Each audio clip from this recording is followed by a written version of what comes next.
Josh Allen? Josh Allen somebody that you have admired over the years? What do you like about his game, and what are things about his game that maybe you have tried to emulate? Yeah, Josh Allen, he's a great player. He's really good. Shedeur, what would be a satisfactory completion percentage for you? I mean, you can't. I'm not really looking at the numbers. I'm looking at the wins. You know, so that achieves everything. You know, I talked to Jameis like a couple weeks ago, and then he went crazy. The moment Shedeur Sanders stepped into the spotlight, expectations followed closely behind, but what happened recently pushed things into a different lane. This wasn't about hype, rivalry, or headlines manufactured out of thin air. Offense and open things up. How much pride do you take in the ability to throw accurate people like we saw Sunday? I just feel like it's just a throw. I just feel like it's a throw. I try to, anytime, you know, we throwing the ball any distance, you know. I like the fact that he said, yo, we need to be a team. Like, when things get hard, we got to be a team. We got to be on the same page. I like a lot of the things Shedeur Sanders has been saying in this press conference. It was about a young quarterback making it clear that reputation alone doesn't earn respect, and that performance, consistency, and accountability still matter in today's NFL conversation. The tone was firm, the intent unmistakable, and the message landed whether people were ready for it or not. Some crazy yards, but he was like, nah, bro, like, the most important thing is the wins, you know, and having that guidance, having that knowledge, you know, from a vet like him, it truly like helped me understand, you know, a little bit more, you know.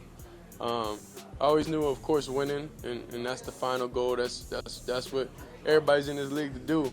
So, you know, you just got to focus on that. Shedeur's rise has been closely watched, not just because of his last name, but because of how he carries himself. There's confidence there, but it's measured. When someone like that speaks with conviction, it doesn't come off as noise. It feels calculated. He's a real human, right? And I say that because of some of the things he does, number one, that are up here, and then just overall, the human side to Josh Allen is, I also believe, what endears him, in addition to his play, to this community and to people, you know, around the world, right? Because he's real, and I think that's refreshing in the day and age of, you know, role models in the sports. This time, the focus shifted toward Josh Allen and Jeudy, two players who exist in very different stages of their careers, yet found themselves connected in a larger discussion about expectations versus reality. Is there anything watching him a little bit extra closely that surprised you? I wouldn't say him specifically. We all know how great he is, but he's not the only guy that they got. You know, they've got a really great unit.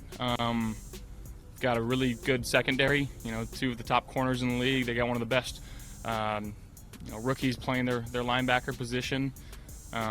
So yeah, you got to be, like I said, all hands on deck, and it's going to take every single guy to go out there and accomplish what we need to accomplish. Josh Allen has long been placed in the upper tier of NFL quarterbacks. Big arm, physical presence, highlight reel plays. But with that status comes scrutiny, especially when postseason results and decision-making don't consistently match the praise. The conversation surrounding him hasn't been about talent for a long time. Now, I'm not one to pick on somebody when they down, but damn me, I heard Jeudy was like that. I heard he was the only one on the team that was like that offensively. Now, I'm not a Browns fan. Never been a Browns fan. So I ain't know nothing about the Browns before I came over here. Now, from what I heard from through the grapevine, I heard Jeudy is the one. If Shedeur got one wide receiver he can count on, it's Jeudy. Now, we know what has happened. It's been about execution in moments that define careers. Shedeur's stance cuts straight through the protection often afforded to established stars, pointing toward the idea that being labeled elite doesn't make mistakes disappear. What made the situation more noticeable was the lack of hesitation. There was no hedging, no attempt to soften the point. The message was clear. If you're going to be discussed among the best, then your play has to consistently reflect that standard, especially when the pressure is highest. This wasn't disrespect, it was an evaluation, and for many, that distinction mattered. got to start off talking about some news around the NFL.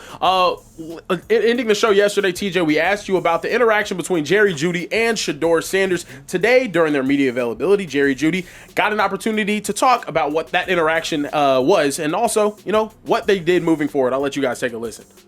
I would talk to them off camera. You feel me? That's probably what I would have done differently. You know, of course, I'm gonna speak my mind and tell me what, and say what I need, what I see out there. But, you know.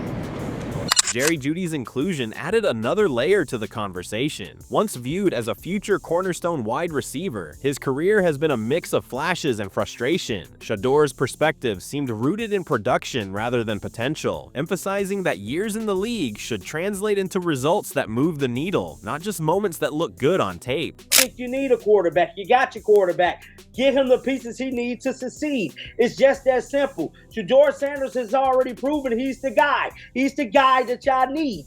And I'm here to tell you, he's definitely the guy y'all been waiting on. Now, many local media people is hella mad at Jerry Jeudy. Now, just like I stated, a lot of people been saying that Jerry Jeudy is the piece that pretty much is implemented to make Shedeur look bad.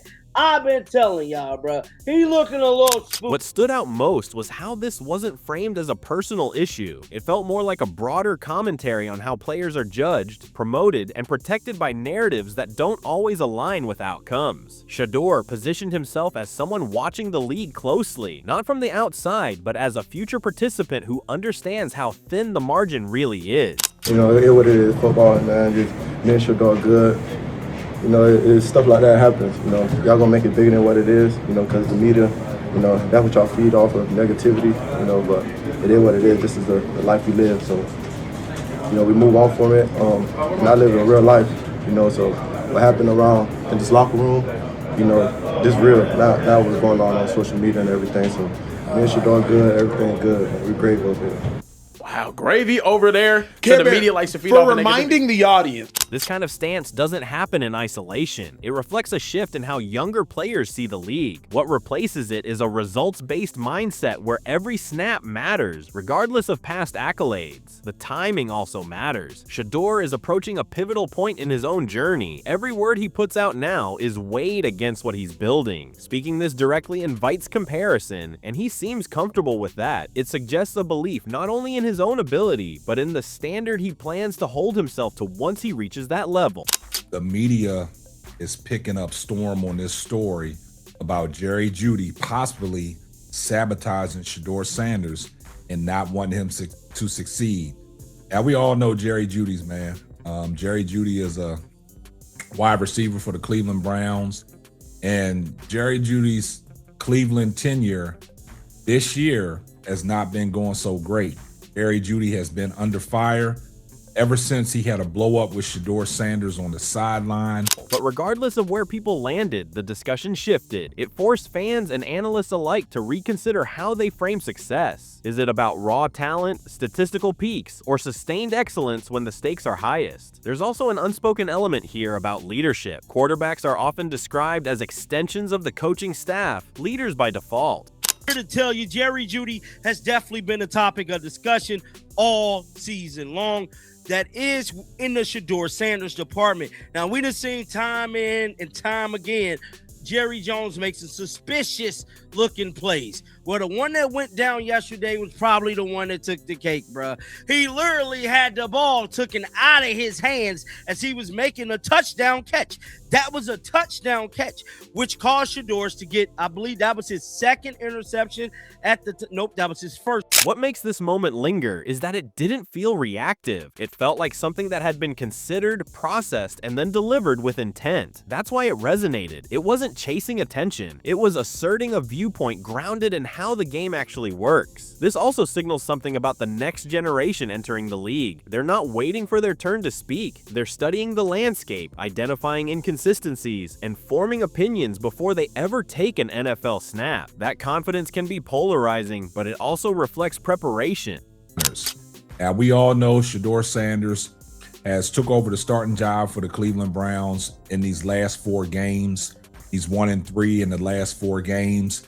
And Shedeur Sanders is out there doing everything possible on what he can do with what he got.